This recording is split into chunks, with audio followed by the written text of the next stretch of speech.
Hello student, आज हम पढ़ेंगे डीसी मशीन्स का पार्ट थर्ड, जिसके अंदर आज हम जनरेटर की इक्वेशन और उसका फंडामेंटल देखने की कोशिश करेंगे कि डीसी पावर कैसे जनरेट होती है। तो बेसिकली आप सबने फेराडे लॉ पढ़ा है।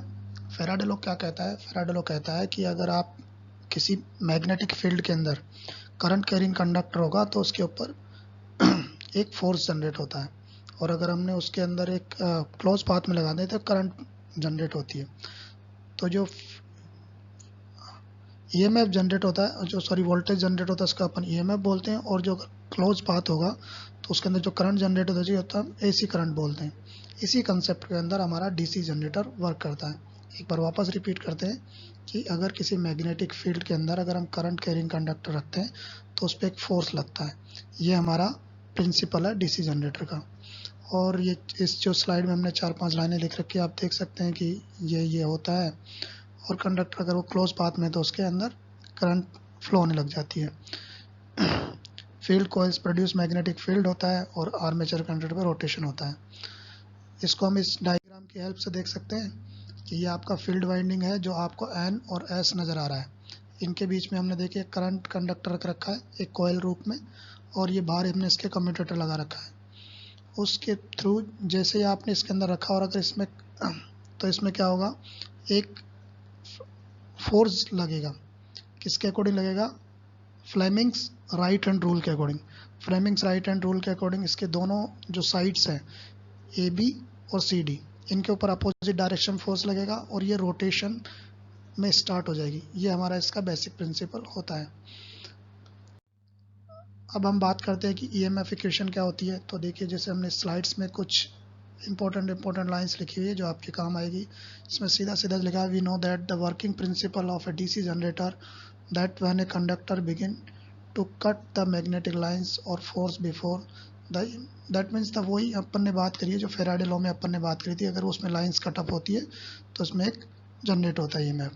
The value of EMF induce depends on the length of the conductor और मैग्नेटिक फील्ड, यानी जो आपके पास कंडक्टर उसकी लेंथ पे डिपेंड करेगा और मैग्नेटिक फील्ड की जो स्ट्रेंथ होगी यानी फ्लक्स होगा उस पर डिपेंड करेगा।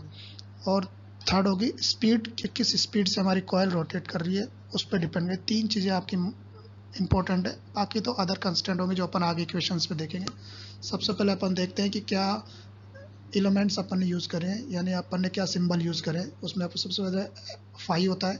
फाई अपन होता है फ्लक्स पर पोल, इन वेबर में लेते हैं। सेकंड होता है जेड, जेड होता है हमारे पास total number of armature conductor होता है।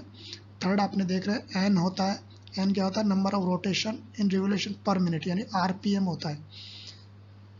फिर उसके बाद पी लिखा हुआ है, पी इसको अपन नंबर ऑफ पोल्स डिफाइन करते हैं। देन आपके पास ए होता है, A number of parallel path in armature होता है। ई यहाँ पे क्या हो गया? Induced EMF.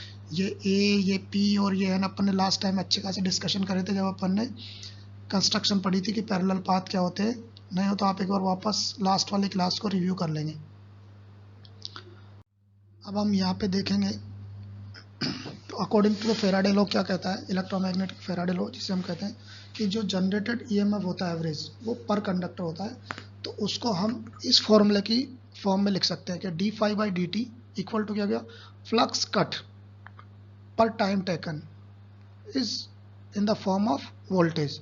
यानी आपका जो फ्लक्स है वो जो कट रहा है एक पर्टिकुलर दिए हुए समय अंतराल के अंदर, तो वो आपके पास क्या होगा? ईएमएफ जनरेट होगा, जिसको हम D phi by D T से भी डिफाइन करते हैं। एक बार वापस रिपीट करते हैं कि जो जनरेटेड ईएमएफ होगा according to the Faraday law वो क्या होता है? E equal to D phi by D T.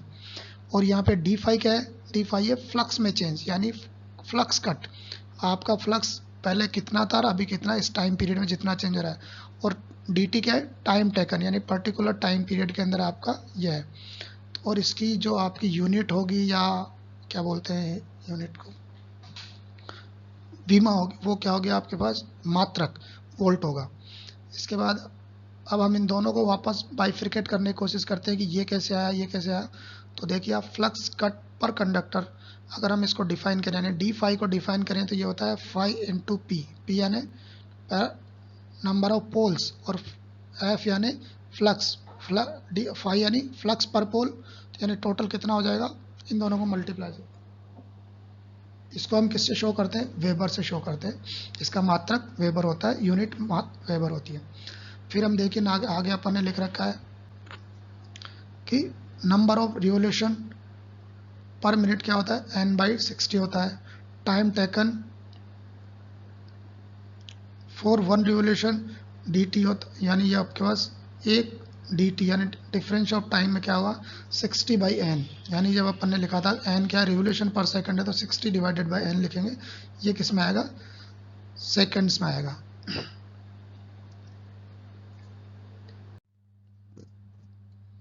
इसके बाद अब अपन देखते हैं EMF जनरेटेड पर कंडक्टर क्या है? d∅/dt। अपन ने d∅ की वैल्यू वहाँ से निकाली थी, वो पुटअप कर दी लास्ट इक्वेशन से, dt की निकाली यहाँ रख दी, और इसको अपन ने ये वाला आपका t आया था उसकी वैल्यू रख दी।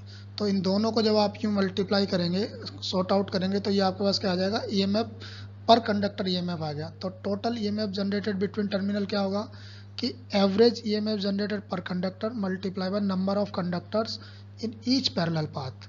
तो वही फॉर्मूला जो अपन ने ऊपर से वैल्यू यहाँ पे ला के रखेंगे, आप देखिए ये n से इससे कट जाएगा और आपके पास ये आ जाएगा। इसको Z/A यानी नंबर ऑफ पैरेलल पाथ, और ये A उसका हो गया, ये वोल्टेज में आ गया। इसको लास्ट एंड लीस्ट आप इस फॉर्म में लिख सकते हैं जो आपने लिखा हुआ है, आप इस तरह इसको लिख सकते हैं कि 5np divided by 60 into Z/A। ये चीज़ मैंने एक साथ इसलिए लिखी क्योंकि ये कांस्टेंट होती है, ये वेरिएबल होती है। फ्लक्स आपका वेरी करता है और n आपका हमेशा वेरी करता है, लेकिन Z और A हमेशा फिक्स हो जाते हैं। अगर आपका लेफ्ट वाइंडिंग है तो A = P हो जाएगा, और अगर वेव वाइंडिंग है तो 2 हो जाएगा, इसलिए इसको हमने अलग रखा है। ये कांस्टेंट वैल्यू रहेगी और ये वेरिएबल रहेगी। कहने का मतलब अगर हम E is proportional to 5np/60 लिख सकते हैं, इक्वल टू को हटा के प्रोपोर्शनल ले आएंगे तो ये आपका कांस्टेंट की फॉर्म में आ जाएगा। ये हमारा जो वोल्टेज की इक्वेशन आ गई है जनरेटर की, जो हम बात कर रहे थे। आई थिंक आप सब लोगों के समझ में आएगा। Thank you so much. एक बार रिपीट करें।